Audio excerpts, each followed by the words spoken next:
بسم الله الرحمن الرحيم الحمد لله رب العالمين والصلاة والسلام على العبد الأجل والرسول المقدس المصطفى المنتج نبينا وحبيب إله العالمين الذي سمي في السماء بأحمد وفي الأرض بأبي القاسم محمد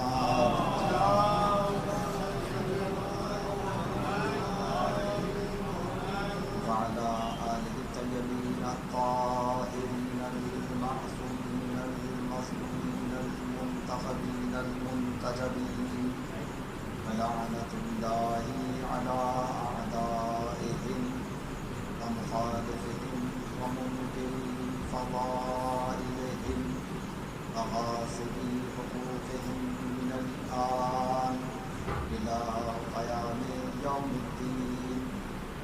بعد فقد قال الله الحكيم كتابه الكريم بسم الله الرحمن الرحيم ويقول الذين كفروا لولا أنزل عليه من ربه آية ما أنت منذر وما لكل قوم هاد صلوات محمد وعلى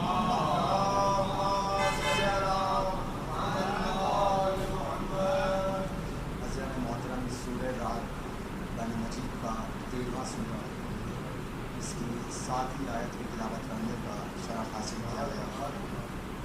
خداوند عالم اپنی محکم اور مدلل کتاب میں ارشاد فرما رہا ہے یقول الذین کفروا لولا انزل علیہ من ربہ آیۃ. یہ کافر کفار جو اللہ پر ایمان نہیں رکھتے ہیں، یہ قرآن کے معجزہ آنے کے باوجود تقاضا کرتے ہیں اور کہتے ہیں کہ اللہ کی جانب سے، پیغمبر رب کی جانب سے کوئی آیت نازل کیوں نہیں ہوتی کہ ہم اس پر ایمان لے آتے. حالانکہ آپ یہ دیکھیے کہ ان کے سامنے قرآن جیسی کتاب موجود ہے، آیات قرآن موجود ہیں. پیغمبر اکرم صلی اللہ علیہ وآلہ وسلم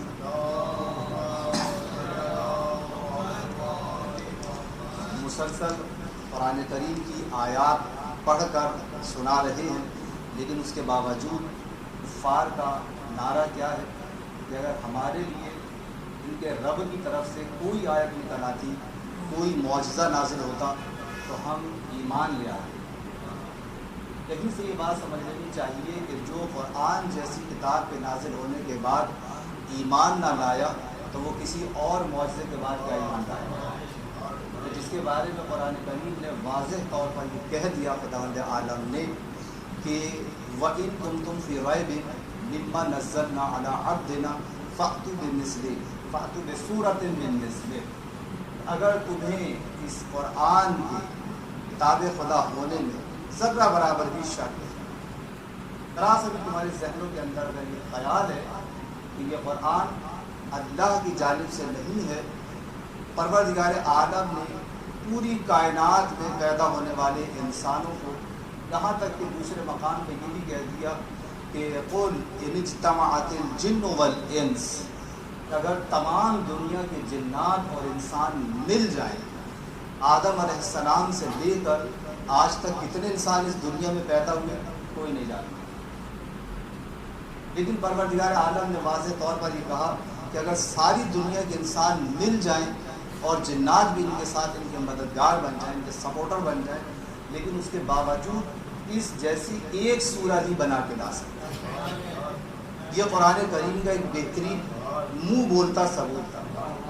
اور قرآن کریم نے یہ کوئی ڈھکے چھپے لفظوں میں نہیں کہی یہ بات، بلکہ واضح طور پر اعلان کر دیا اور پوری انسانیت کو دعوت دی ہے، تمام جنات کو دعوت دی کہ تم سب مل کر، تمہارے پاس کمپیوٹر موجود ہیں، ٹیکنالوجی موجود ہے، جدید طرح کی پڑھائی لکھائی کا سسٹم موجود ہے، تم لفظوں کو ملانا جانتے ہو، لفظوں کو توڑنا جانتے ہو، لیکن اگر تمہیں اسے کتاب خدا ہونے میں شک ہے کہ یہ نبی نے اپنی طرف سے گھڑ لیا، حالانکہ آپ یہ دیکھیے کہ نبی کی امانت داری یہی سے پتہ چل جاتی ہے کہ نبی نے قرآن کریم کو پہنچانے میں کتنی امانت داری سے کام لیا۔ آج بھی اگر آپ دیکھیں کہ اگر مرزا غالب کا کوئی شعر ہو اور میں اسے توڑ موڑ کے اپنی طرف سے پیش کروں تو میرے لیے باعث افتخار یہ بات ہوتی ہے کہ جناب یہ شعر دیکھیے یہ میں نے کہا ہے۔ کیوں؟ اس لیے کہ میرا نام چلے، میری شخصیت بنے گی، اور لوگ اس بات کو آسانی سے قبول کر لیں گے کہ یہ آدمی پڑھا لکھا ہے، اگر یہ شعر کہتا ہے تو واقعی اسی کا ہوگا۔ لیکن اگر میری امانت داری کا تقاضا یہ ہے کہ شعر کہا میں نے نہیں ہے، غالب کا شعر لیا ہے اور غالب ہی کے نام سے بیان کروں، جبکہ معاشرے کے اندر عزت کا معاملہ ہے اور سب لوگوں کے درمیان مجھے اپنی شخصیت ہے، ہم لوگ تو دوسروں کے نکات ممبر سے خود بیان کرتے ہیں اور کہتے ہیں کہ میں یہ سمجھتا ہوں، ہوتا ہے نا؟ کیوں؟ اس لیے تاکہ آپ لوگوں کے اوپر میری شخصیت بنے اور آپ لوگوں کے اوپر میری شخصیت کا روب بیٹھ جائے۔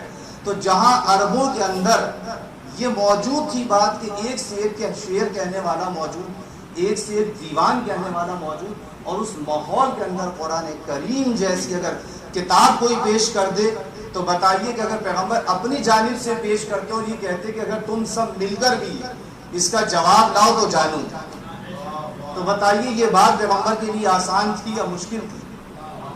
اس ماحول کے اندر جہاں سب شاعری تھے، جہاں سب شاعری کر رہے تھے، جہاں کہ حتیٰ کہ پڑھا لکھا مجمع نہیں، جہاں کے گھر میں بیٹھی ہوئی خواتین بھی بہترین شعر کہہ دیا کرتی تھی، اگر پیغمبر اس دعوے کے ساتھ یہ کہتے کہ دیکھو یہ قرآن میں نے بنایا، اگر تم نے کوئی ایسا فرد فصیح و بلیغ ہے تو تم اس جیسی کتاب لے آؤ، اور پھر کوئی نہ لاتا تو بتائیے پیغمبر کی عظمت میں اضافہ ہوتا یا نہیں ہوتا؟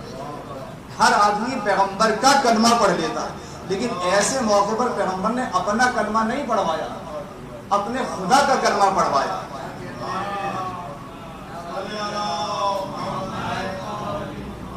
جب سلوات پڑھنی ہے تو سب مل جل کے سلوات پڑھ لیں۔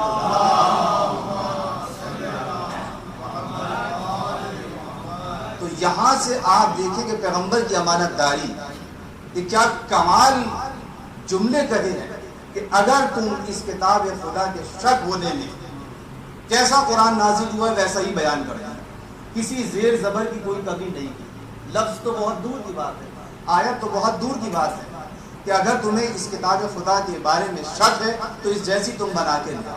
تو اب آپ یہ دیکھیے کہ اس کی آیتیں کیسی ہیں، آیتوں کا کوئی جواب نہیں لا سکتا، صورتوں کا کوئی جواب نہیں لا سکتا، کتاب کا کوئی جواب نہیں لا سکتا، حالانکہ آپ کے پاس ایک سے ایک جدید سسٹم موجود ہے۔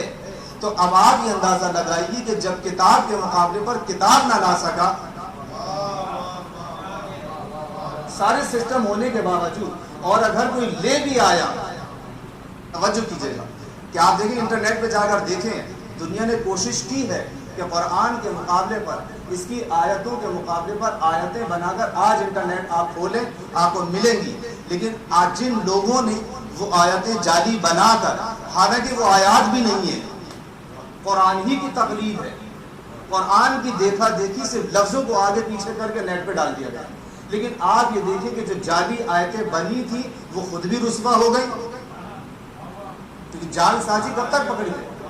جعلی آیت خود بھی پکڑی گئی اور جنہوں نے ڈالی تھی وہ بھی ذلیل اور رسوا ہو گئے۔ تو کتاب کے مقابلے پر جب کتاب بنانے والے ذلیل ہو گئے اور کتاب کا جواب نہیں ہو سکتا، تو قرآن کریم کے ساتھ ایک ایسا وارث آنا تھا، قرآن ایسے پہ نازل ہونا ہے کہ جس کی شخصیت بھی بے مثال ہے۔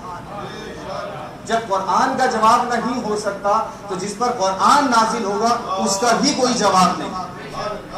تب آپ یہ دیکھیں کہ جب اور قرآن کے مقابلے پر جو آیا وہ بھی ذلیل ہوا، تو جو قرآن والے کے مقابلے پر آ جائے، آپ چاہتے ہیں کہ ہم انہیں رحمت اللہ کہیں، ہم انہیں رضی اللہ کہیں، تو جو قرآن کے مقابلے پر آنے والوں کا انجام ہے وہی وارث قرآن کے مقابلے پر آنے والے کا انجام ہوگا. ایک صلوات بھیج دیں محمد والے.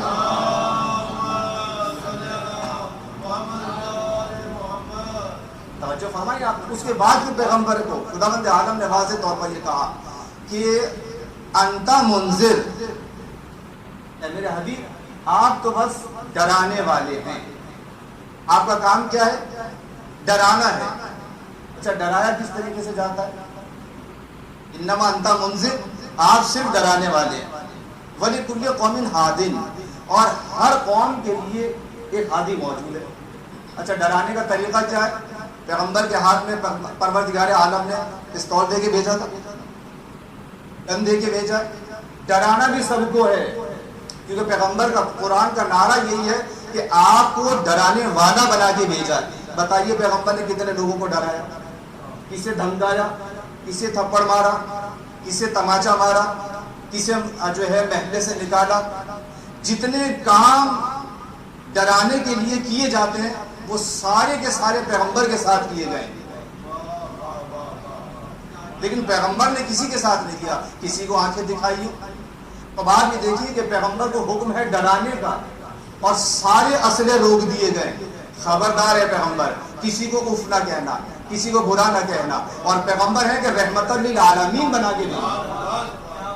ایک طرف پیغمبر کو ڈرانا ہے اور دوسری طرف رحمت بھی بننا ہے. تو اب ڈرائیں تو کیسے ڈرائیں؟ اور جیسا پیغمبر نے ڈرایا ایسا نہ آدم ڈرا سکے نہ نوح ڈرا سکے. آپ دیکھیں کہ جب نوح تھک گئے تو بد دعا کر دی. ایسا ہی ہے نا. حضرت موسیٰ علیہ السلام تھکے تو پروردگار عالم نے عذاب نازل کر دیا. انبیاء کو جب قتل کیا گیا، ان پر ظلم و تشدد ہوا، تو پروردگار عالم کی قدرت جو غیظ میں آ کر پوری قومیں کی قومیں ختم کر دی. لیکن پیغمبر پر جتنی مشکلات آئی کسی پہ کوئی عذاب نہیں آیا. کیوں؟ اس لیے کہ رحمت سے بنا کے بھیج دی. توجہ فرمائیے آپ نے. ڈرانا بھی ہے، دھمکانا بھی نہیں ہے. آپ یہ دیکھیں کہ آپ بچوں کو کیسے ڈراتے ہیں. بیٹا یہ ٹافی لے لو، شرارتیں مارتے. یہ طریقہ ہوتا ہے؟ ایسا تو نہیں ہوتا نا. اس طرح سے ہوتا ہے، گھورتے ہیں. اچھا جتنی دیر آپ بچے کو گھورتے رہیں گے اتنی دیر وہ برائی سے رکا رہے گا. اور جہاں آپ کی نگاہیں ہٹی بچہ پھر دوڑتا ہے. پیغمبر کو آنکھیں بھی نہیں دکھانی ہے اور ڈرانا ایسا ہے کہ پیغمبر نہ رہے اور آپ برائی کی طرف نہ جانے پائیں. اور پھر پیغمبر کو ایسے کردار چھوڑ کے جانے ہیں کہ پیغمبر چلے جائیں تو وہی کردار ان میں موجود ہو جو پیغمبر کا کردار ہے. اسی وجہ سے پیغمبر نے یہ کہا کہ افضلنا محمد، اوسطنا محمد، آخرنا محمد، وکلنا محمد. ہم سب کے سب ایک ہیں. ہمارا پہلا بھی محمد ہے، ہمارا آخر بھی محمد ہے. جو کام میں نے کیا ہے وہی علی بھی کریں گے. علی بھی کسی کو برا بھلا نہیں کہیں گے. حد یہ ہے کہ علی کے گلے میں رسی باندھ دی گئی، تلوار نہیں نکالی. یہ رحمت ہی تو تھی جو تلوار نہیں نکال رہی تھی. ورنہ کیا مشکل تھا جو خیبر کو 2 انگلیوں سے اکھاڑ دے، وہ آنے والے 2 آدمیوں کو نہیں پچھاڑ سکتا. یہ ہے مسئلہ خدا بندی. یہ ہے وہ چیز کہ جو قرآن کے بارے میں کہی گئی جا رہی ہے کہ اگر تمہیں اسے قرآن کے بارے میں شک ہو تو اس جیسا تم بھی بنا کے لیا. تو ساری دنیا نے قرآن کے مقابلے پر قرآن بنانے کی کوشش کی. شخصیتوں کے مقابلے پر شخصیتیں لائی گئی. لیکن جیسے قرآن کے مقابلے پر آنے والے ذلیل ہوئے ایسے علی کے مقابلے پر آنے والے بھی ذلیل ہو گئے. ایک سوال بھیجتے ہیں محمد والے کہنے کا مقصد یہ ہے کہ اگر انسان کو معرفت حاصل ہو جائے تو وہی ڈرے گا اور اسی کے اندر یہ جذبہ پیدا ہوگا کہ اگر مجھے مثال طور پہ ساجد بھائی یہاں بیٹھے، مجھے ان کی محبت کی معرفت ہے، مجھے ان کی شخصیت کی معرفت ہے، تو آپ چاہے یہ ہوں یا نہ ہوں مجھے ان کے بیٹے سے محبت رہے گی. ایسا ہی ہے نا. چاہے یہ میرے سامنے موجود بیٹھے ہوں یا نہ ہوں، یہ چلے بھی جائیں تب بھی مجھے اس کی محبت کا پاس رہے گا. کیوں؟ اس لیے کہ میرے محبوب کی جو اولاد ہے. ایسا ہی ہے نا. اچھا اب آپ دیکھیں جب محبت ہوتی ہے نا جس سے اور جس کی معرفت انسان کے ذہن میں پیدا ہو جائے تو اس کا رویہ ویسا ہی ہو جاتا ہے. ایسا نہیں ہوتا کہ اگر سامنے ہے تو احترام ہوگا اور سامنے نہیں ہے تو احترام نہیں ہوگا. اب اس شخص کی معرفت کو کیا کہا جائے کہ جو ضعیف لوگوں پہ تو اتنا ایمان اور یقین رکھتا ہو لیکن سامنے بیٹھے ہوئے ایمان کو نہ معرفت نہ رکھتا. اب آج بھی دیکھیں, ایک چھوٹی سی مثال میرے ذہن میں آ گئی. کبھی کبھی پہلے یہ دور زیادہ تھا, اب تو واٹس ایپ پہ آتی یہ چیزیں کہ اگر یہ 10 پرچیاں لکھ کر محلے میں نہیں بانٹی گئی تو تمہارے گھروں کو آگ لگا دوں گا. ہوتا تھا یہ کام معاشرے کے اندر, پرچی بڑھتی تھی. اب لوگ کب کپاتے ہوئے لے کر آ رہے ہیں اس پرچی, کھولا جیسے ہی پرچی لکھی ہوئی ہے, اگر تم نے یہ 20 پرچیاں محلے میں ایسی ہی بنا کے نہ بانٹی اور 20 مومنات کو نہ دی تو تمہارے گھر کو آگ لگا دوں گا. ہوتا تھا یہ. اب دیکھیں واٹس ایپ پر آتے ہیں اس قسم کے میسج کہ آپ رات کو ایک خوشخبری پائیں گے, 20,000 لوگوں کو, 1,000 لوگوں کو, 50 لوگوں کو یہ میسج فارورڈ کریں. یہ میں آپ کو بتا دوں شرعی حیثیت سے اس کی کوئی حیثیت نہیں ہے, کوئی اس کی ویلیو نہیں ہے, کوئی ضرورت نہیں ہے فارورڈ کرنے کی. کسی امام کا یہ قول نہیں ہے, کسی روایت میں یہ بات نہیں آئی ہے, کسی قرآن کریم کے اندر کسی جگہ پہ یہ موجود نہیں ہے کہ یہ چیز آگے پہنچانا ضروری ہے. اچھا آپ یہ دیکھیں, اب میں نے پوچھا کہ جناب یہ پرچی کس نے دی ہے؟ یہ پرچی جو ہے ایک بڑھیا آئی تھی خواب میں, ایک بی بی آئی تھی خواب میں, بڑھیا نقاب پوش, انہوں نے یہ دی. کیا آپ نے انہیں پہچانا؟ کہا نہیں, ہم تو نہیں پہچانتے. تو خواب میں دیکھا کس نے تھا؟ کہا انہوں نے دیکھا تھا. میں نے ان سے پوچھا, کہا نہیں, ان سے انہوں نے کہا کہ انہوں نے دیکھا. کہا یہ جانتے ہو اس بڑھیا کو؟ کہا نہیں, یہ تو وہ بھی نہیں جانتے. اب آپ دیکھیں اس قوم کا ایمان کہ جسے آپ جانتے نہیں ہیں, کسے دیکھا, کس نے دیکھا, کس کو دیکھا, اس پہ اتنا یقین ہے کہ ہر آدمی کب کپا رہا ہے کہ بانٹ دینے میں کیا حرج ہے, گھر تو بچے گا. لیکن آپ یہ بتائیے کہ کون سی بیوی ہے کہ جو ہمارے گھروں کو جاڑنے کے لیے پروردگار عالم نے بھیجی ہے؟ کوئی نبی ایسا آیا ہے کہ جس نے لوگوں کے گھروں کو جاڑا ہو؟ کوئی امام ایسا آیا ہے جس نے یہ کہا ہو کہ اگر تم نے میری بیعت نہ کی؟ امام تو ایسے آئے ہیں کہ اگر قاتل بھی سامنے آیا تو اسے بھی اپنا شربت پلا دیا. یعنی جو گھروں کو بنانے کے لیے آئے تھے, جن کے گھروں کو خود کو آگ لگا دی گئی, تب انہوں نے اپنے دشمنوں کو کچھ نہ کہا تو اپنے چاہنے والوں کے گھروں کو آگ لگائیں گی وہ بیوی. توجہ فرمائیں. تو کتنی ضعیف العقیدہ. اب مجھے سمجھ میں نہیں آتا کہ وہ آنے والی قوم میں ضعیفہ تھی, یہ قوم ضعیفہ ہے. یعنی سامنے بیٹھے ہوئے امام کی بات سمجھ میں نہیں آ رہی ہے, امام کی روایت سمجھ میں نہیں آ رہی, قرآن کی آیت سمجھ میں نہیں آ رہی, خواب میں آ کے ایک ضعیفہ کہہ گئی, یہ سب سمجھ میں آ گئی. یہ معرفت کا حال ہے. تو اب آپ یہ بتائیے کہ جب قوم کی معرفت اس منزل پر آ جائے تو پھر غیر امام آ کے حاضر ہو کے کرے گا. اس لیے کہ آپ یہ دیکھیں کہ معرفت, آپ دیکھیں جب حاضر امام کی معرفت جسے لوگ بھلا دیں تو نو کے نیزہ پر کاغذ کے اوراق دیکھ کر علی مرتضیٰ کو تنہا چھوڑ دیتے. کیوں؟ معرفت نہیں. امام کیا موجود نہیں تھے سامنے؟ موجود تھے نا, اپنی آنکھوں سے دیکھ رہے تھے. کس نے نہیں دیکھا تھا اس لشکر میں کہ علی کو پیغمبر اسلام نے غدیر میں کیسے بلند کیا؟ کون سی آیت علی کے سامنے ایسی موجود تھی, اس لشکر کے سامنے تھی کہ کون سی ایسی کمی تھی کہ جو علی میں موجود نہیں تھی اس موقع پر؟ کیا نتیجہ تھا, کیا وجہ تھی؟ عدم معرفت. کون سی چیز تھی؟ علی کو جانتے نہیں تھے لوگ, پیغمبر اسلام کی آغوش میں نہیں دیکھا تھا, کیا پیغمبر کے سامنے بتوں کو توڑتے نہیں دیکھا تھا, کیا خیبر کے اندر عدم اٹھاتے ہوئے نہیں دیکھا, کیا قبضہ اجدر کے 2 ٹکڑے کرتے ہوئے بھول گئے تھے؟ پھر کیا وجہ تھی؟ معرفت نہیں تھی, جانتے نہیں تھے علی کو, جانتے تھے نا, سب پہچانتے تھے. پھر کیا وجہ تھی کہ علی کو تنہا چھوڑ دیا؟ کبھی سوچا آپ نے اس مسئلے؟ لیکن یہ حساس موضوع ہے, کبھی کبھی گفتگو ایسے بھی سننے کی ضرورت ہے. ایسا ہی ہے نا کہ آخر کیا وجہ ہے ہم غائب امام کو اتنا چاہتے ہیں, کیوں نہیں آتے امام؟ کیا وجہ؟ کہیں ایسا تو نہیں کہ امام اسی وجہ سے نہیں آ رہے ہیں کہ جو ایسا نہ ہو کہ یہ قوم میرے ساتھ وہی کرے جو میرے جد علی کے ساتھ کیا. علی سامنے موجود ہے, سب جانتے ہیں, میرے کمالات نہیں دیکھے اس قوم نے. آپ نے امام زمانہ علیہ السلام کو تلوار چلاتے ہوئے دیکھا ہے؟ آپ نے امام زمانہ علیہ السلام کو کنڈا اشدر چھینتے ہوئے دیکھا ہے؟ آپ نے امام زمانہ علیہ السلام کو خیبر کے موقع پہ دیکھا، کربلا میں دیکھا؟ کوئی منظر اپنی آنکھوں سے نہیں دیکھا، لیکن علی کے سارے منظر دیکھے تھے قوم نے. ہر منظر ان کی نگاہوں کے سامنے تھا. پھر کیوں علی کا ساتھ دینے سے پیچھے ہٹ گئے؟ کیا وجہ تھی؟ کبھی سوچا؟ یہ خواہش نفس،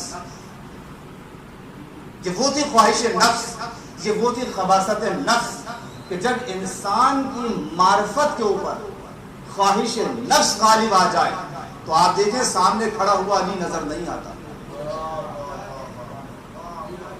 توجہ فرمائیے. جب انسان کے پیٹ میں حرام جانے لگے، جب اس کی خواہشات اس پہ غلبہ حاصل ہو کر لیں، جب انسان اپنی زندگی کا مطالعہ چھوڑ دے. ہم اپنا سب کچھ آج گوگل سے لینے کے لیے تیار ہیں، عالم دین سے سوال کرنے کے لیے تیار نہیں. ایسا ہی ہے.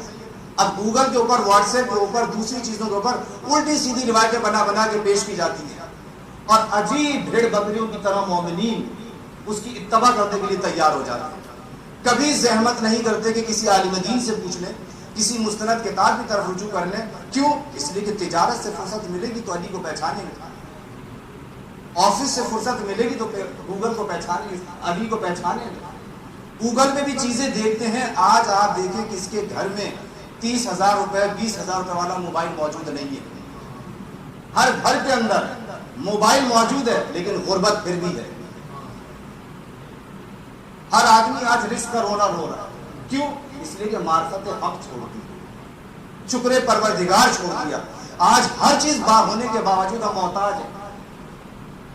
توجہ فرمائیے. آپ کتنے لوگ ہم میں ایسے ہیں کہ جو روزانہ بیٹھ کر استغفار کرتے ہیں. آپ دیکھیں کہ امام کا کام کیا، کتنی مرتبہ امام استغفار کرتے تھے. یہ بتائیے کہ مولائے کائنات کو استغفار کرنے کی ضرورت تھی؟ اگر امام علی علیہ السلام نماز جو پڑھ رہے تھے، کیا اس لیے نماز پڑھ رہے تھے کہ جنت میں چلے جائیں گے، جنت کی حوریں مل جائیں گی، جنت کے باغات مل جائیں گے؟ کیا روزہ مولائے کائنات گرمیوں کی شدت، شدید ترین گرمی میں امام جعفر صادق علیہ السلام روزہ اس لیے رکھ رہے تھے کہ جنت سے بہرامند ہو جائیں گے؟ تو آپ یہ دیکھیے کہ جہاں جنت کا ذرہ برابر لالچ نہیں ہے، کوئی تمنا نہیں ہے، بلکہ جن کے صدقے میں جنت بنی ہو، اور وہ پھر نماز چھوڑنے کے لیے تیار نہیں ہے، وہ روزہ چھوڑنے کے لیے تیار نہیں ہے. تو ہم اور آپ جن کے اعمال کے اندر اتنی خرابیاں ہیں، انہیں نمازوں کی پرواہ نہیں ہے، رات کو 2 بجے تک جاگنے کے لیے تیار ہیں. لیکن کتنے لوگ ایسے بیٹھتے ہیں رات کو 2 بجے تک کہ جو معرفت ایمان کے اوپر گفتگو کرے، جو وقت کے ایمان کے بارے میں باتیں سوچیں. کبھی اپنے کاروبار سے آنے کے بعد آپ رات کو بیٹھ کر حساب کتاب تو کرتے ہیں، لیکن کبھی اپنی زندگی کے بارے میں حساب کتاب کیا کہ آج میری عمر 70 سال ہو گئی ہے؟ کبھی 70 راتیں ایسی گزری کہ جو آپ نے تنہائی میں، خلوت میں امام زمانہ کے ساتھ بیٹھ کر گفتگو کی ہو؟ کبھی کوئی رات ایسی گزری، شب جمعہ رات ہی گزری ہے. ہم میں کتنے افراد ایسے ہیں جنہوں نے راز و نیاز کیا ہو امام سے بیٹھ کر؟ آج دیکھیں، آج جمعے کا دن تھا، امام نہیں، آج کا دن بھی گزر گیا. روایات میں ہے نا کہ جمعے کے دن ہوگا. اتنے لوگوں نے، ہم نے آج امام کا انتظار کیا. اتنے لوگ صبح کے اٹھے اور انہوں نے امام کو سلام کیا، مولا آج آپ کے آنے کا دن ہے، میرا گھر سجا ہوا، آپ تشریف لے آئیے. کتنے لوگوں کے ہمارے موبائل ایسے ہیں اور گھروں میں بچوں کے پاس کہ اگر امام آ جائیں اور ہم سے آپ ہمارے موبائل مانگ لیں تو ہم ان کے سامنے پیش کرنے کے لیے تیار ہیں. کتنے لوگوں کی تجارت ایسی ہے کہ اگر امام کھڑے ہو کر ہم سے حساب مانگ لیں اور ہم انہیں اپنا حساب دیں تو بالکل فیئر ہو. کتنے گھروں کا خزانہ، حساب کتاب ایسا ہے کہ ہم امام کو دینے کے لیے تیار ہو جائیں. حد یہ ہے کہ ہم اپنے بچوں کو حساب دیتے ہوئے شرما رہے ہوتے ہیں. ہوتا ہے سر؟ اب آپ دیکھیں، کہیں آپ کے مزاج ناظرین بھی زیادہ گہرا نہ گزر جائے بات، میں بات کو دوسری طرف لے کر چلوں. اب آپ دیکھیں کہ قرآن کریم نے ایک بات کہی. کیا کہا؟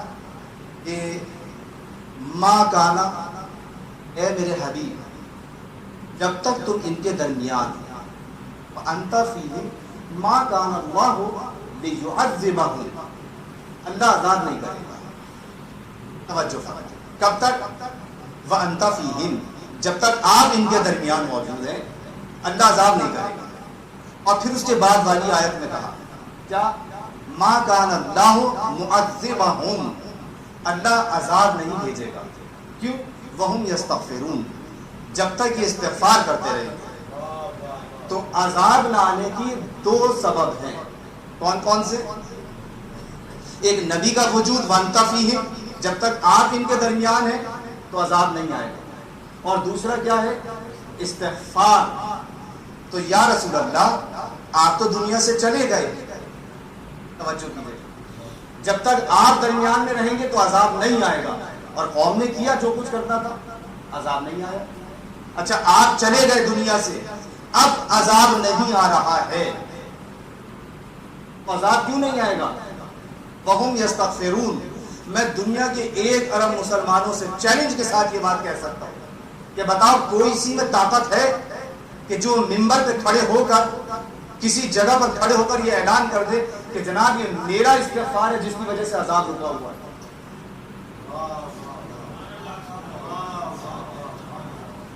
کس کا استغفار ہے کہ جس نے عذاب کو روکا ہوا ہے؟ تو کوئی جان مصطفیٰ ایسا ہے آج بھی موجود ہے. یہ امام کے وجود پر بہترین دلیل ہے کہ اگر مصطفیٰ نہیں ہے اور استغفار آپ کا اس قابل نہیں ہے جو عذاب کو روک دے، تو کوئی ایک جان مصطفیٰ دنیا میں موجود ہے کہ جس کے استغفار کی وجہ سے عذاب کو روکا ہوا ہے.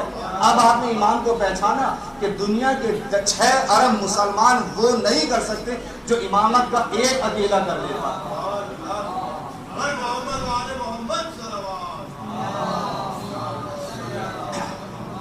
توجہ فرمائی آپ نے. تو اس کا مطلب یہ ہے کہ جب امام کی برابر 6 ارب مسلمان نہیں ہو سکتے تو پیغمبر اسلام کی برابری کون کر سکتا؟ توجہ فرمائی آپ نے. یہ ہے وہ امام کا مقام و مرتبہ. اسی وجہ سے پروردگار عالم نے، انبیاء نے، معصومین علیہ السلام نے مسلسل امام کی طرف توجہ دلائی، مسلسل رہنما کی طرف توجہ دلائی. ائمہ علیہ السلام سے روایات موجود ہیں کہ لولا الحجہ لساقط الارض باہلھا، کہ اگر حجت خدا زمین جو ہے وہ حجت خدا سے خالی ہو جائے ایک لمحے کے لیے بھی تو کیا ہوگا؟ زمین برباد ہو جائے گی. اس کا مطلب یہ ہے کہ اگر آج عذاب سے دنیا محفوظ ہے تو یہ صدقہ ہے امام زمان علیہ السلام کے وجود کا. اگر آج عذاب نہیں آ رہا ہے، یہ عذاب نہیں ہے کہ پانی تھوڑا سا بہ کر شہروں کو ڈبو دیا، یہ ہمارے اعمال ہیں. یہ اللہ نے عذاب نہیں بھیجا تھا، یہ بھی چھوٹی چھوٹی ہوشداریاں ہیں، یہ چھوٹی چھوٹی توجہات ہیں. اور اگر اسے عذاب میں تبدیل کیا بھی ہے تو یہ میرے اور آپ کے اعمال نے کیا کہ کسی کا پانی کہیں سے کہیں کاٹ دیا. پروردگار عالم نے اسے رحمت بنا کے بھیجا. پروردگار عالم نے وعدہ کیا اپنی قوم سے کہ جب تک آپ ان کے درمیان عذاب نہیں آئے گا. تو ہم اسے کہتے ہیں یہ عذاب ہے. یہ عذاب نہیں ہے، یہ ہمارا اعمال کا نتیجہ ہے. ایک سماج بھیجنا محمد والے محمد.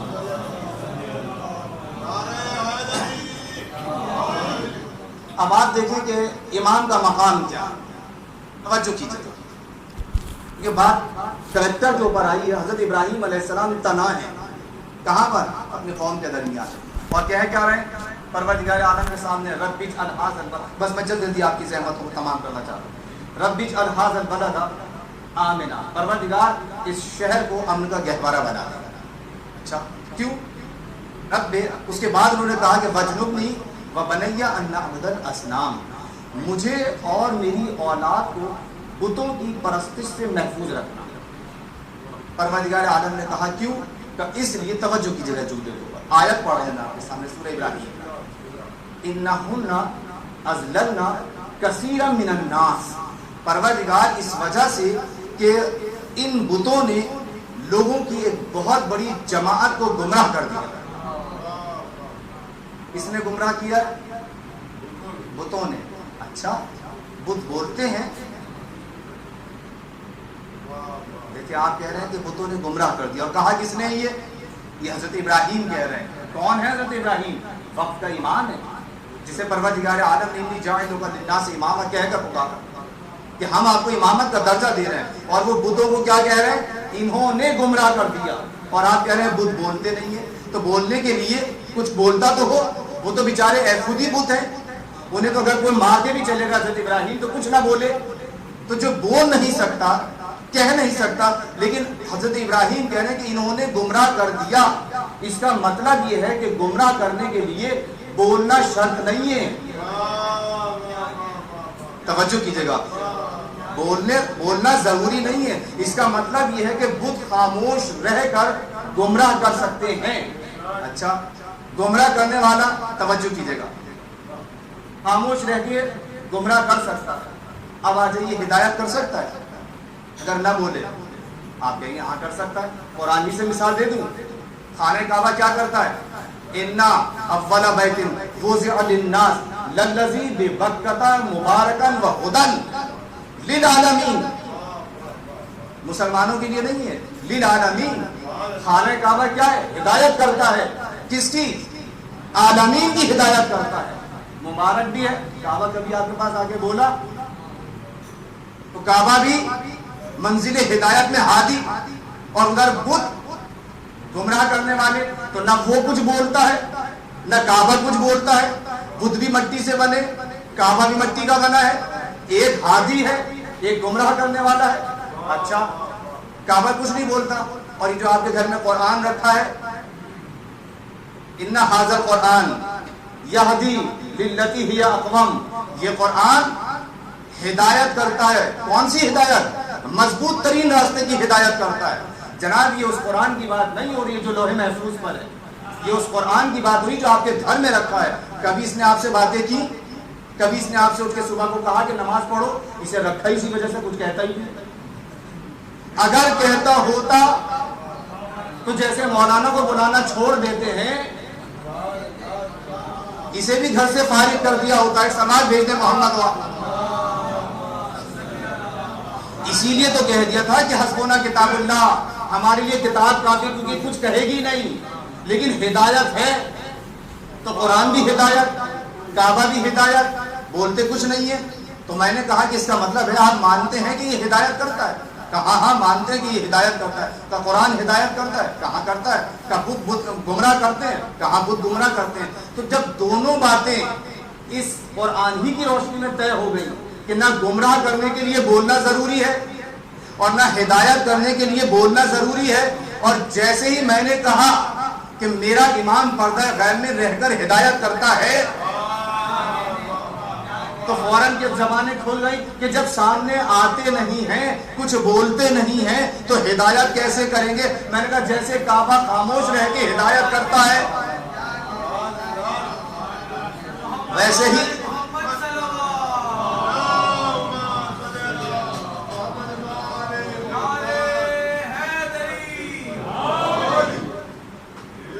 سارے اعتراضات امام ہی کے بارے میں سمجھ میں آئے کہ بولتے نہیں ہے، تو کعبہ کون سا بولتا ہے؟ ہادی ہے۔ قرآن کہاں بولتا ہے لیکن ہادی ہے۔ تو بتوں کی منزل پہ تو تمہیں یہ بات سمجھ میں آ گئی کہ خاموش رہ کر، بس مسئلہ یہ ہے کہ جس کا مزاج جس سے ملتا ہے۔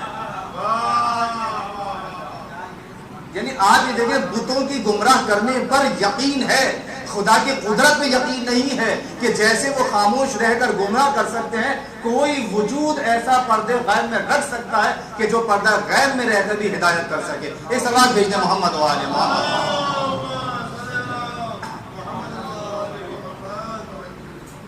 اسی وجہ سے آپ دیکھیں کہ جب انسان بولتا ہے اس کی زبان ہدایت گر ہوتی ہے، ہادی، اور جب خاموش رہے تو اس کا کردار اور اس کا وجود ہدایت کرتا ہے۔ اسی لیے ہم نے پیغمبر اسلام کو بعثت کے بعد ہادی نہیں مانا ہے۔ توجہ فرمائی، ہم نے بعثت سے پہلے بھی انہیں ہادی مانا، اس لیے کہ جب بعثت کے بعد بولے تو ان کی گفتار ہدایت کر رہی تھی، اور جب بعثت سے پہلے خاموش تھے تو پیغمبر کا کردار ہدایت کر رہا تھا۔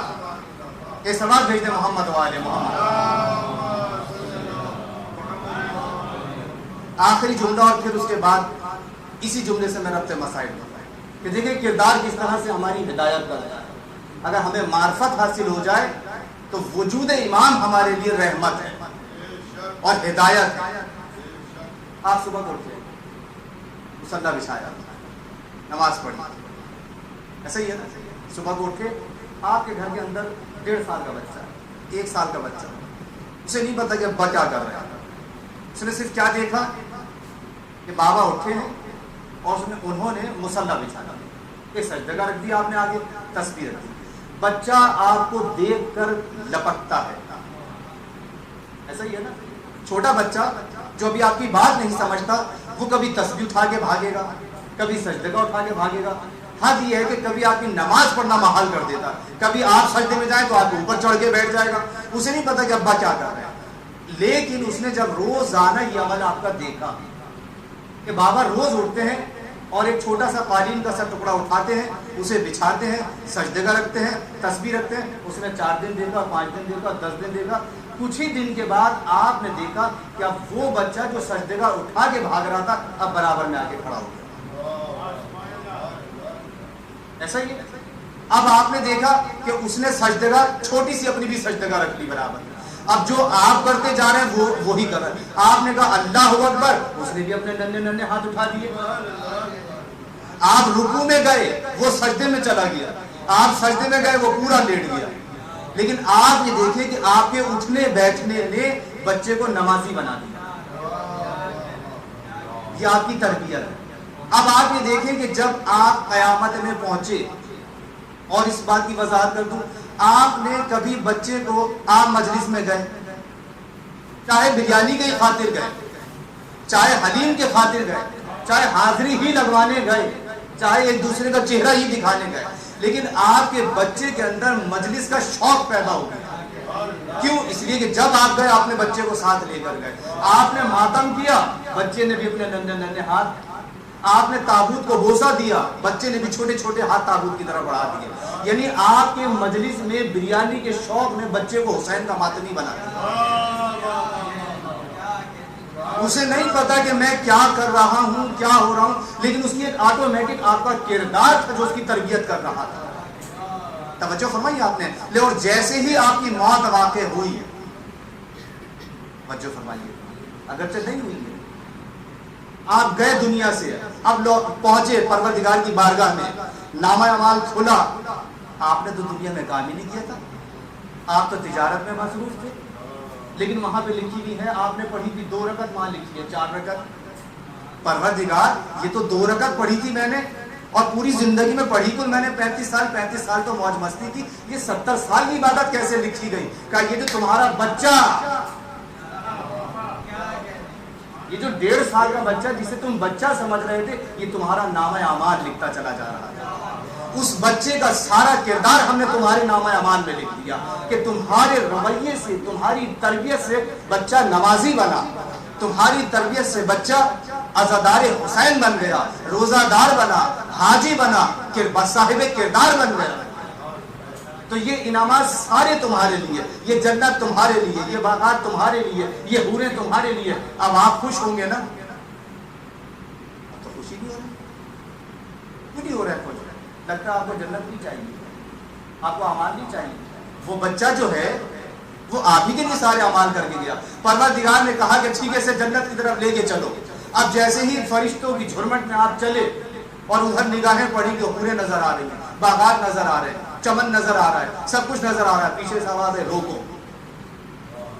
کیا کہ جب بچے کے اچھے کردار میں یہ ثواب لینے کے امیدوار ہیں، تو جیسے ہی جب آپ صبح کو اٹھتے تھے اور شیشے کے سامنے کھڑے ہو کے شیو کرتے تھے، ماشاءاللہ آپ تو سب صاحب داڑھی ہیں، آپ لوگوں کو تو خاموش نہیں ہونا چاہیے، آپ کو تو میں نے کچھ نہیں کہا، ایسا ہی ہے نا؟ تو اب پروردگار کو حق ہے یا نہیں ہے؟ آپ بازار میں بیٹھ کر بچے کو پاس بٹھا کر رشوت لے رہے تھے، جھوٹ بول رہے تھے، غبن کر رہے تھے، تجارت میں لوگوں کو دھوکہ دے رہے تھے، ملاوٹ کر رہے تھے، آفسوں میں بیٹھ کر دھوکہ دے رہے تھے، تو اب بتائیے کہ اگر پروردگار عالم یہ کہہ دے کہ اگر ثواب میں تم اس کے حقدار بننا چاہتے ہو تو آؤ عذاب میں بھی حقدار بنو۔ تو آپ دیکھیں جب کردار یہ چیز ہے کہ آپ کے کردار کی وجہ سے اگر وہ نمازی بنا ہے تو آپ ہی کے کردار کی وجہ سے تو وہ شرابی بنا تھا، آپ ہی کے کردار کی وجہ سے تو راشی بنا ہے، آپ ہی کے کردار کی وجہ سے تو دھوکہ دینے والا تاجر بنا۔ اب آئیے اس منزل کی طرف جو میں کہنا چاہتا ہوں، کہ جو میں نے جملہ بیچ میں کہہ کر بات آگے بڑھا دی۔ کتنے لوگ ایسے ہیں کہ آج جمعے کا دن تھا جنہوں نے امام کو یاد کیا؟ امام تو ہم سے بہت قریب ہے، امام غائب کر ہے، ہماری آنکھوں میں پردہ پڑا،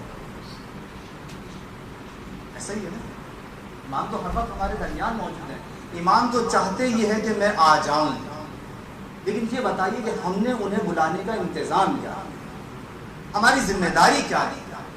جو شخص، یہ معصوم بچہ جو میری آغوش میں پل رہا ہے، یہ بتائیے کہ اگر میں اسے زہر بھی کھلا دوں گا وہ تو کھا لے گا نا؟ کیوں کھا لے گا وہ یہ زہر؟ اسے نہیں معلوم کہ میرے بابا مجھے کیا دیا ہے، وہ تو یہ اپنی زندگی میں اپنا سب سے مخلص کسے سمجھتا ہے؟ اسے اپنا صاحبان سمجھ رہا ہے، اپنی ماں کو اور اپنے باپ کو، لیکن اپنے ہاتھوں سے اسے زہر کھلایا ہے، اپنے ہاتھوں سے اس کے پیٹ کے اندر آگ بھرا ہے، اور پھر ہم یہ چاہیں کہ ہمارے گھر کے اندر علی اکبر جیسا جوان آ جائے، ہمارے گھر کے اندر امام زمانہ علیہ السلام کے سپاہی آ جائیں، کہاں سے آئیں گے؟ امام کا یہی تو رونا ہے کہ ہم تو چاہتے ہیں کہ ہم تمہارے درمیان آ جائیں، ہم نے کب چاہا کہ ہم غیبت کو کب چاہتے ہیں؟ خدا کب چاہتا ہے کہ غیبت ہو جائے؟ خدا بھی یہی چاہتا ہے۔ امام جعفر صادق علیہ السلام، آپ یقین کریں روایت کے اندر یہ جملے موجود ہیں کہ آج بھی امام خانہ کعبہ کی دیوار سے ٹیک لگائے کھڑے ہیں اور ذوالفقار کا سہارا دیا ہوا، میرے شیعوں مجھے بلا لو، لیکن تمہارا کردار مجھے نہیں آنے دے۔ میں تو چاہتا ہوں، تم نہیں چاہتے کہ میں سکینہ کا بدلہ لے لوں؟ اے میرے شیعوں، تم تو یہ کہتے ہو کہ امام آ جائیے، کیا میں اس حالت میں آؤں کہ تمہارے ہاتھوں کے اندر قلم ہونے کے بجائے رشوت کا پیسہ موجود ہے؟ تمہارے بچوں کے درمیان علی اکبر، علی اصغر اور قاسم جیسے بچے ہونے کے بجائے تو ہمارے دشمنوں سے ملتے جلتے بچے ہیں۔ تمہاری عورتیں بازاروں کے اندر بے پردہ پھرتی ہیں، تم جناب زینب کے پردے کو بھول گئے۔ آج بھی خانہ کعبہ کے پاس ایک عزادار کھڑا رو رہا ہے، کون لے کر آئے گا اسے پردے سے باہر؟ کیوں نہیں آتے؟ اتنے 6 ارب مسلمانوں کے درمیان 313 امام کے چاہنے والے پیدا نہ ہو سکے؟ پھر ہم چاہتے ہیں کہ امام کا ظہور ہو جائے، تو مجھے اپنے آپ کو دیکھنا پڑے گا سب سے پہلے۔ آج شب جمعہ ہے، آج شب جمعہ گزر گئی، آج جمعے کا دن ہے، کتنے لوگوں نے اٹھ کے امام کو سلام کیا؟ کتنے لوگوں نے امام سے فریاد کی؟ کتنے لوگوں نے امام کو تنہائی میں احتساب دیا کہ مولا آپ کاش آ جائیں؟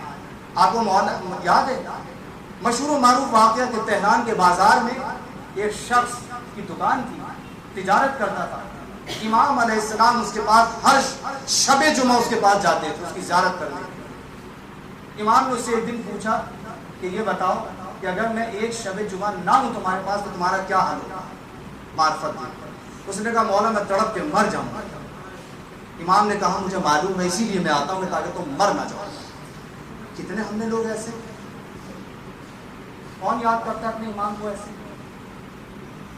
امام یہ نہیں چاہتے کہ جناب علی اکبر کا پرسہ لے لوں؟ کیا امام علی مقام کے ذہن کے اندر یہ بات نہیں ہے؟ کیا امام کو اس بات کا انتظار نہیں ہے پروردگار عالم کا حکم ہو اور میں علی اکبر کے سینے پر لگنے والی برچھی کا انتقام لے سکوں؟ کون لے کر آئے گا اسے پردے سے باہر؟ ہماری دعائیں، ہمارا کردار کب بنے گا؟ وہ کردار عمر گزر جانے کے بعد اس بات کا انتظار کر رہے ہیں کہ ملک الموت آئے اور تب ہم امام کے سپاہیوں میں شامل ہوں؟ نہیں عزیز، ہمیں ابھی سے کام کرنا پڑے گا، ہمیں ابھی سے جوانی میں اس لیے کام کرنا پڑے گا۔ یہ بتائیے کہ یاد رکھیں اس بات کو، آج اپنے ذہنوں کے اندر اس مجلس سے یہ بات طے کر کر اٹھیں کہ مولا آج تک جو کچھ ہوا تو ہوا۔ حبیب ابن مظاہر نے یہی تو کہا تھا نا کہ جو کچھ ہو گیا وہ تو ہو گیا، کیا میری بخشش کا کوئی خانہ موجود ہے؟ اور دیکھیں یہ سوچ کر 70 سال کا بوڑھا حبیب اٹھ کر آ گیا۔ یہی تو پیغام دیا ہے حبیب نے کہ اگر گھبرانے کی بات نہیں، اگر آپ کی عمر 70 سال ہو گئی ہے، 80 سال ہو گئی ہے تو گھبرانے کی ضرورت نہیں ہے، ابھی سے وعدہ کر کے اٹھو کہ مولا ہمیں آپ کے سپاہیوں میں شامل کرو، ہمیں اپنا وہ کردار بنانا ہے۔ جو زندگی گزر گئی وہ تو گزر گئی، لیکن سکینہ کا انتقام لینے کے لیے ہم آپ کے ساتھ ہیں۔ سکینہ کے تماچے کا انتقام لینے کے لیے ہم آپ کے لشکر میں ساتھی ہونے کے لیے تیار ہیں۔ کون وہ لشکر آئے گا؟ کہاں سے آئے گا وہ لشکر؟ مجھ میں اور آپ ہی میں سے تو اٹھیں گے وہ افراد، ہم ہی میں سے وہ پیدا ہونے، آسمان سے کوئی لشکر نہیں اترے گا، یہ بات یاد رکھیں، کیونکہ جنگ جو ہے وہ انسانوں کے درمیان ہے، حق اور باطل کا مارکا ہے، فرشتوں کی اور انسانوں کی جنگ نہیں ہے۔ امام کو اگر فرشتوں سے جنگ کام لینا ہوتا تو یہ مارکا کب کا فتح ہو جاتا۔ امتحان میرا اور آپ کا ہے، مجھے تیار ہونا ہے، آپ کو تیار ہونا ہے عزیزوں، امام کا ساتھ دینے کے لیے۔ آج بھی امام یہی سوچتے ہیں، جب جناب سکینہ اپنے بابا کے لاشے کو ڈھونڈتی پھر رہی تھی نا لاشوں کے درمیان، ہائے بابا ہائے بابا، آج بھی جناب امام زمان علیہ السلام کے کانوں کے اندر جناب سکینہ کی وہ آہیں بڑھتی ہیں۔ یہی ہے نا خیموں سے اٹھتا ہوا دھواں جو جناب سکینہ کو جس نے چاروں طرف سے گھیرا ہوا تھا، امام زمانہ منتظر ہے کہ کاش وہ دن آئے اور میرے شیعہ تیار ہوں اور میں اس دن کا انتقام لے سکوں۔ منتقم خون حسین ہے نا امام زمانہ علیہ السلام، بقیت اللہ کا امام کو کیوں کہا ہے؟ اس لیے کہ امام حسین کے خون کا بدلہ لینے کے لیے ہے، تو ہمیں انتظام کرنا پڑے گا۔ بس عزیزان محترم، میں نے آپ کی زحمتوں کو تمام کیا۔ 4 سال کی بچی ہے، توجہ تو کریں کہ 4 سال کی بچی کا رخسار ہوتا ہی کتنا ہے، اور شمر جیسا ہاتھ ہو، سکینہ کا ننھا سا رخسار، لاشوں کے درمیان بابا بابا بابا، ایک بے سر بدن سے آواز آتی ہے، الیہ الیہ بنیہ، ادھر آ جا میری بیٹی۔ جب جناب زینب سلام اللہ علیہ نے کہا تھا نا کہ اے بیٹی تو نے کیسے پہچانا کہ تیرے باپ کا جنازہ ہے، تیرے باپ کا لاشا ہے، تو بی بی نے کیا جواب دیا تھا؟ یہی تو کہا تھا کہ اے پھوپھی اماں، میں جب لاشوں کے درمیان پھر رہی تھی نا بابا بابا کہتی ہوئی، تو اس بے سر بدن سے آواز آئی، اے میری بیٹی سکینہ ادھر چلی آ۔ بس میں اپنے بابا کے پاس چلی آئی۔ عزیزو، سکینہ سے اتنا پیار ہے، اتنا پیار ہے۔ آج آپ نے جناب سکینہ کی شہادت کی مجلس رکھی ہے، آپ یہ دیکھیں کہ سکینہ نے وہ منظر دیکھا ہے کہ خدا نہ کرے کہ کوئی معصوم بچی اپنے باپ کو اس حالت میں دیکھے۔ اتنا پیار کرتی ہے یہ اپنے بابا سے، کس طرح سے، یعنی جو بیٹی اپنے باپ کے سینے کے بغیر نہیں سو سکتی تھی، نہ جانے حسین کے بعد سوئی کیسے ہو۔ نہ جانے کس طریقے سے سکینہ نے کوفے کی منزلوں کو طے کیا ہوگا، اور پھر کوفے سے شام کی منزلوں کو نہ جانے سکینہ نے کیسے طے کیا ہوگا۔ عزیزان محترم، عجیب مناظر لکھے ہیں کربلا کی تاریخ کہ جو جناب سکینہ پر وہ مصائب ڈھائے گئے ہیں کہ سب کے ہاتھوں میں رسن بندھی ہوئی ہے، سکینہ کا گلا بندھا ہوا ہے، سکینہ کے گلے میں رسن بندھی ہوئی ہے، کبھی ایڑیوں کے بل کھڑی ہو جاتی ہیں، کبھی پنجوں کے بل کھڑی ہو جاتی ہیں۔ 4 سال کی یہ ننھی سکینہ اس طرح سے اذیتیں برداشت کرتی ہوئی جب شام کے دربار میں پہنچی ہے اور حسین کے کا رکھا ہوا سر، توجہ کیجیے، تشت میں رکھا ہوا ہے، یہ کس کا سر ہے؟ یہ ایک بیٹی کے سامنے باپ کا سر رکھا ہوا ہے۔ اور جب یزید نے پوچھا نا کہ میں نے سنا کہ حسین کی ایک بیٹی ہے، سامنے کھڑی ہوئی سکینہ اپنے چہرے کو چھپایا ہوا ہے اپنے ہاتھوں سے، جب پتا چلا کہ یہ بچی ہے، اچھا اے سکینہ، میں نے سنا کہ حسین تم سے بڑی محبت کرتے تھے، میں تب جانوں کہ حسین تم سے محبت کرتے تھے، اور تم اپنے بابا سے ملنا چاہتی ہو۔